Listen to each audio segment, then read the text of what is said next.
Audit Ramesh அவர்கள் 2013ஆம் ஆண்டு இஸ்லாமிய தீவிரவாதிகளால் படுகொலை செய்யப்பட்டார்கள். இந்த சமுதாயத்துக்கு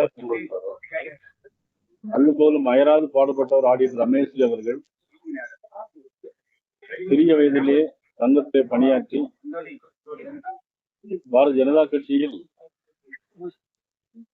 மாவட்ட செயலாளராக, மாநில செயலாளராக மற்றும் மாநில பொதுச் செயலாளராக தான் பணியாற்றி மக்களுக்கு பல நன்மைகளை செய்த ஆடிட் ரமேஷ் அவர்கள் 2013ஆம் ஆண்டு படுகொலை செய்யப்பட்டார். இதே நாளில் ஜூலை 19ஆம் நாள் 2013ஆம் ஆண்டு ஆண்டுதோறும் அவருக்கு இந்த நினைவேந்தல் நடந்தது.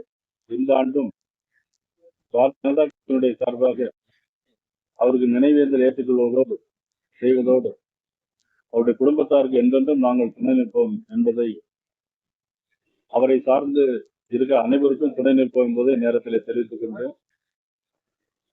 முன்னாள் முதலமைச்சர் மதிப்புக்குரிய கலைஞர் அவர்களுடைய மூத்த புதல்வர் மு.க. முத்து அவர்கள் திரைப்பட நடிகராக இருந்தவர். பிள்ளையோ பிள்ளை, பூக்காரி போன்ற படங்களில் கதாநாயகன் நடித்த அன்புக்குரிய சகோதரர் இன்றும் அவர் இதே நாளில் காலமாயிருக்கிறார்.